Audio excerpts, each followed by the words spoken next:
గౌరవనీయులైన ఉప ముఖ్యమంత్రి వర్యులు శ్రీ పవన్ కళ్యాణ్ గారు. Thank you sir.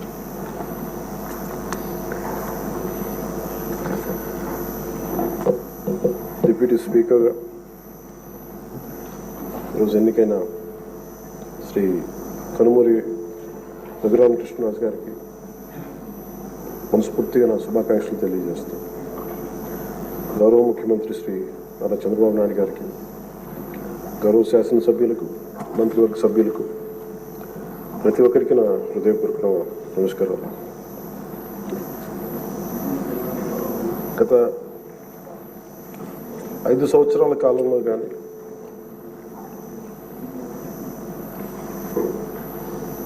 నా పొలిటికల్ అబ్జర్వేషన్ కానీ, నేను పాలిటిక్స్ రావడానికి రీజన్ కానీ 7 దశాబ్దాలుగా మన చరిత్ర చదువుకున్న రైట్ ఫ్రమ్ మన ఫ్రీడమ్ ఇండిపెండెన్స్ మూమెంట్ నుంచి చిన్నప్పుడు స్కూల్లో చరిత్ర చదువుకున్నా కానీ చాలా గొప్ప గొప్ప మహానుభావులు ప్రాణత్యాగాలు చేసి పోరాటాలు చేసి ఈ దేశాన్ని నిర్మించారు, ఈ వ్యవస్థలు నిర్మించారు.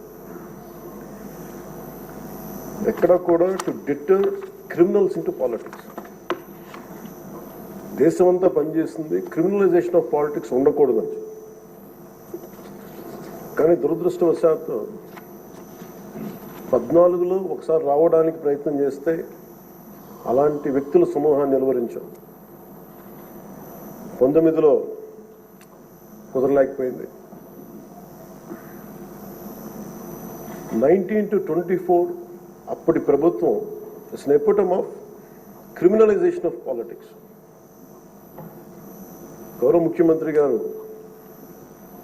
సౌత్ అమెరికాకు చెందిన ఒక నార్కోటిక్స్ క్రిమినల్ హెడ్ ఎలా కంపేర్ చేశారు. క్రిమినల్ మైండ్ సెట్తో ఉన్న వ్యక్తులు కనుక రాజ్యాన్ని వెళ్తే వాళ్ళు దేనికి గౌరవం ఇవ్వరు, వ్యవస్థలకు గౌరవం ఇవ్వరు, రాజ్యాంగ విధానాలకు గౌరవం ఇవ్వరు, ఎవరైనా బలి చేయగలరు. మన పర భేదం లేదు వాళ్ళకి. గత ప్రభుత్వంలో రఘురామకృష్ణరాజు గారు ఎంత బాధించారో చూస్తే, దానికి ముందు వరుసగా చూస్తే సుప్రీంకోర్టు జడ్జెస్ని వదలలేదు, చిన్నపాటి కార్యకర్తల్ని వదలలేదు, ప్రతిపక్షంలో ఎవరిని వదలలేదు. స్వయాన వాళ్ళ పార్టీ తరఫున గెలిచి ఎంపీగా ఎన్నికైన రఘురామకృష్ణరాజు గారిని విధానాలతో విభేదించి ఆయన ఎంత ఇబ్బందికి గురి చేశారో, శారీరకంగా, మానసికంగా, అన్ని రకాలుగా. ఒక ఎంపీకి ఒక తీసుకెళ్ళి అరెస్ట్ చేస్తారు, ఏదో ఇబ్బంది పెడతారు, అట్లా ఏదో అనుకున్నాం. కానీ ఆయన మీద ఒక 3rd degree మెథడ్స్ వాడటం, బెదిరించడం. ఆ రోజున గౌరవ ముఖ్యమంత్రి కోసం నేను కూడా స్పందించాను. భయం వేసింది మాకు, ఆయనకి ఏం జరుగుతుందో అని. చాలా ఆవేదన కలిగింది. చాలా బలమైన ఇబ్బందులు ఎదుర్కొన్నారు. నాకు నిజంగా ఆ రోజున అనిపించింది,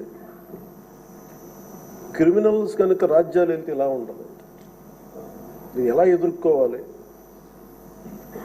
సో ఈ ప్రభుత్వం తాలూకు వ్యతిరేక ఓటుని చీలనివ్వకూడదన్న నా ఆకాంక్ష ఈ రోజున మిమ్మల్ని ఈరోజు డిప్యూటీ స్పీకర్ పదవిలో చూస్తుంటే నిజంగా నేను ఆ రోజు నా ఆవేదన, నా ఆక్రోశం ఈరోజు మీ రూపంలో డిప్యూటీ స్పీకర్గా మీరు ఉండటం నాకు నిజంగా చాలా చాలా ఆనందంగా.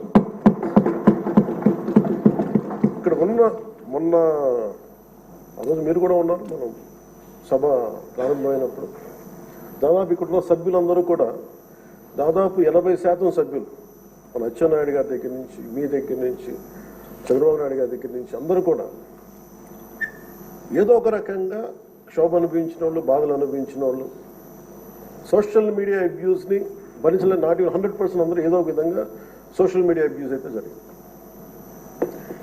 ఇలాంటి పరిస్థితుల్లో మనందరం కలిసికట్టుగా ఉండి ప్రజాస్వామ్యాన్ని కాపాడినందుకు మనస్ఫూర్తిగా ఈ సభకు నేను మనస్ఫూర్తిగా ధన్యవాదాలు చెప్పుకోండి మీ తరఫున.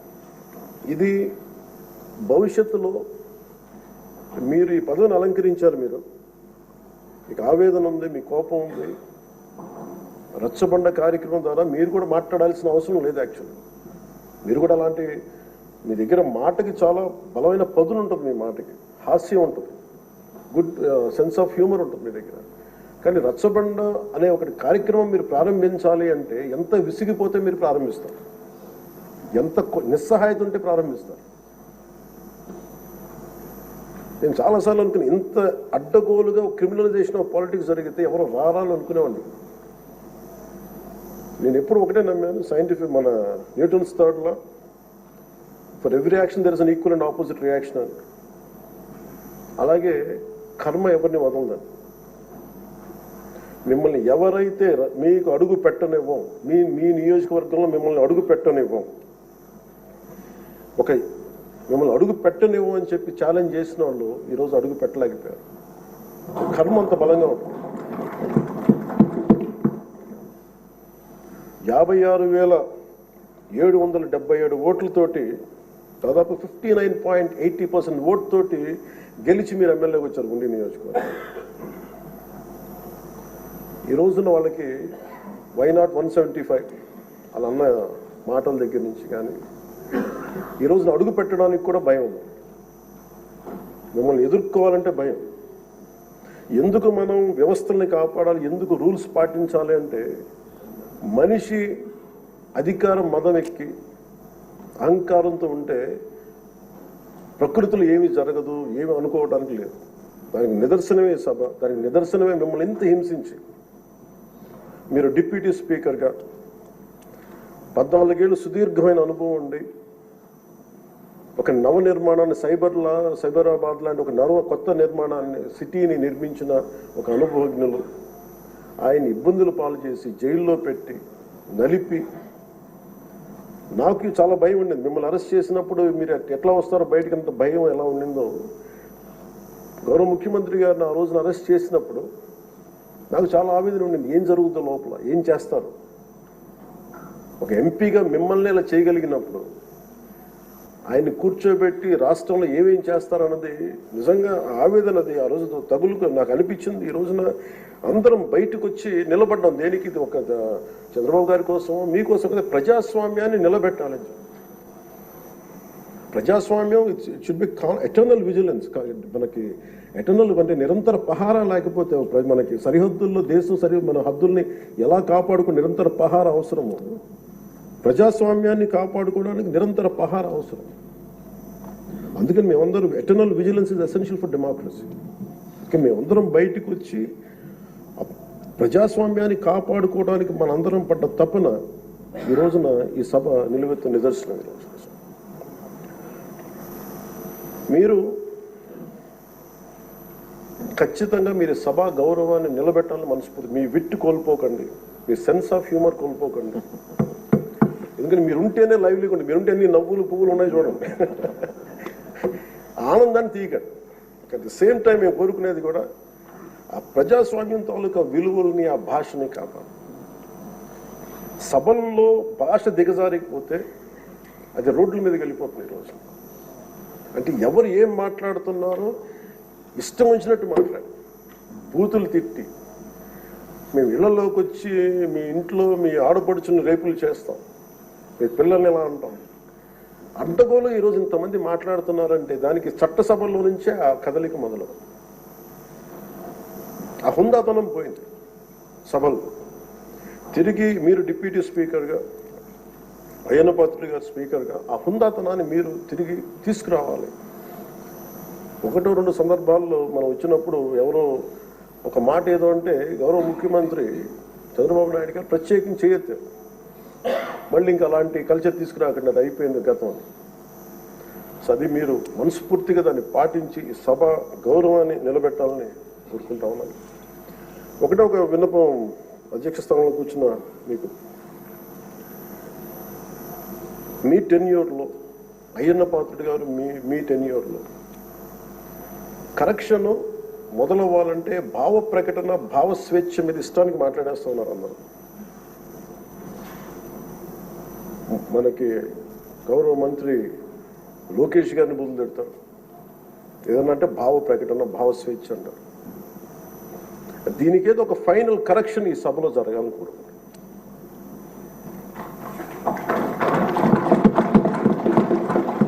అంటే ప్రజలు నోరెత్తి ప్రకటన జరగాలి. డిసెంట్ ప్రజాస్వామ్యంలో dissent in democracy is very essential. కానీ అది ఎట్లా ఉండాలి అనేది దాని తాలూకు విధి విధానాలు మనం ఇక్కడి నుంచే మొదలు పెట్టాలి. అది మీ ఆధ్వర్యంలో మొదలవని నేను కోరుకుంటున్నాను. నేను కీలకంగా కోరుకుంటుంది ఈ రోజున మీ తరఫున గౌరవ ముఖ్యమంత్రి గారు కూడా తెలియజేస్తా ఉన్నాను.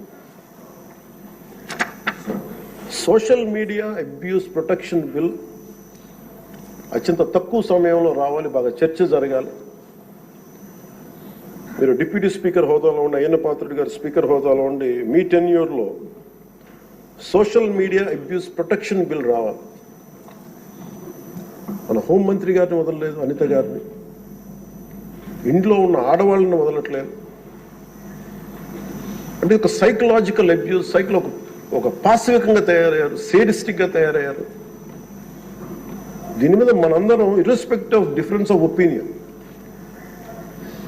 విభిన్నమైన పొలిటికల్ పార్టీలు అయినొచ్చేమో కానీ ప్రజాస్వామ్యాన్ని కాపాడటం కోసం Andhra Pradesh should lead by example introducing social media abuse protection bills. ఎందుకు చెప్తున్నానంటే మీలాంటి వ్యక్తిని,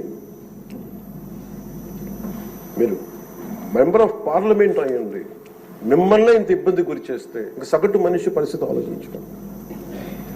3 ఏళ్ల బిడ్డలు, 5 ఏళ్ల బిడ్డలు కూడా రేప్ చేస్తున్నారు, క్రిమినల్స్ అంతా చెలరేగిపోతున్నారు. దానికి కారణం ఈ చట్టసభలు ఇష్టారాజ్యంగా మాట్లాడి దానికి ఒక క్రిమినల్ నక్సెస్ లాగా ఇందాక ఎస్కోబార్ ఒక డ్రగ్ కార్టెల్ స్టార్ట్ చేస్తే వీళ్ళ క్రిమినల్ ఎంపైర్ని గార్డ్ చేసుకోవడానికి ఒక సోషల్ మీడియా, ఒక అబ్యూసివ్ కార్టెల్ స్టార్ట్ చేసి ప్రజల్ని భయభ్రాంతులను చేసి అందరినీ భయపెట్టేసి కంట్రోల్ చేయడం, నియంత్రించడం. మాకు ఎదురు తిరిగితే మనకి కృష్ణరాజు గారు లాగా మమ్మల్ని జైల్లో పెట్టేస్తాం, ఇలా 3rd డిగ్రీ మెథడ్స్ వాడతాం. ఒక ఎంపీకి ఇలా ఉన్నప్పుడు అలా భయభ్రాంతులు చేయడం, ఒక ముఖ్యమంత్రి స్థాయిలో ఉన్న వ్యక్తిని, గతంలో 3 సార్లు చేసిన వ్యక్తిని జైల్లో పెట్టేస్తాం, దాడులు చేస్తాం. ఈ మైండ్ సెట్ మారాలి అంటే ఈ సభ ప్రజలు మనకి చాలా బలమైన ఇచ్చారు. వాళ్ళని 11 మనల్ని 164లో పెట్టారంటే ప్రజలకు మన మీద అపారమైన నమ్మకం ఉంది. ఏదో మార్పు తెస్తారు. అభివృద్ధి, డెవలప్మెంట్తో పాటు వాళ్ళు కోరుకుంటుంది స్వేచ్ఛ వాయువులు పీల్చాలి, భయపడకూడదు. మీరు వస్తే చూడండి, నవ్వులు పువ్వులు విరుస్తున్నాయి ఇక్కడ. ఇదే అట్మాస్ఫియర్, ఇదే వాతావరణం రాష్ట్రం అంతా ఉండాలని మనస్ఫూర్తిగా కోరుకుంటాం. మనం ఎంత ఆనందంగా నవ్వుతున్నాం. మనం సీరియస్ ఇష్యూస్ మాట్లాడుతున్నాం, మనకి వ్యతిరేకమైన విభేదాలు ఉంటాయి, అభిప్రాయ భేదాలు ఉంటాయి, ఒకటి సాధించుకోవడానికి భిన్నమైన అభిప్రాయాలు వస్తాయి. కానీ ఇదంతా కూడా చాలా సుహృద్భావ వాతావరణంలో జరగాలని నేను మనస్ఫూర్తిగా కోరుకున్నాను. సో మరోమారు మీరు పడ్డ వేదన, మీరు చేసిన పోరాటం, సినిమాల్లో హీరోలు, నేను కూడా చేస్తాను కాబట్టి చెప్తున్నాను, దెబ్బలకి నటించడం చాలా కష్టం. దెబ్బ పడితే వేరుగా ఉండవు. కానీ మీరు నిజ జీవితంలో దెబ్బలు తిన్నారు. ఎంత శక్తి కావాలి, ఎంత పోరాట పటిమ కావాలి, ఎంత శౌర్యం ఉండాలి, ఎంత ధీరత్వం ఉండాలి. మీకు ప్రభుత్వం వస్తో లేదో తెలియదు, మళ్ళీ వాళ్ళే రావచ్చు, కానీ తట్టుకొని మీరు నిలబడ్డారు చూసారా, దానికి మీకు హ్యాట్స్ ఆఫ్ సార్. వండర్ఫుల్. మీరు ఎలా నిలదొక్కున్నారో, మీరు ఎలా ధైర్యంగా ఉన్నారో, అది రాష్ట్రం అందరికీ మమ్మల్ని కోరుకుంటున్నాం. మీదేది కోల్పోకండి. మీ సెన్స్ ఆఫ్ హ్యూమర్ మటుకు 80% కోల్పోకండి. మీరు రచ్చబండలో ఒకప్పుడు చేశారు కాదనలేదు, కానీ మీ ఎంజాయ్డ్ ఇట్. కానీ మాకు భవిష్యత్తులో మళ్ళీ దాన్ని మీరు టోన్ డౌన్ చేస్తారు, ఎలా చేస్తారో తెలియదు, కానీ మీ సెన్స్ ఆఫ్ హ్యూమర్ కోల్పోకుండా సభని హుందాగా నడిపి తిరిగి విలువలు ప్రతిష్ఠించమని మనస్ఫూర్తిగా కోరుకుంటూ, మీకు మరోమారు మీకు అవకాశాన్ని ఇచ్చిన నారా చంద్రబాబు నాయుడు గారికి, సభ్యులందరికీ కూడా మనస్ఫూర్తిగా ధన్యవాదాలు తెలియజేసుకుంటూ, మీకు శుభం కలగాలి మనస్ఫూర్తిగా నేను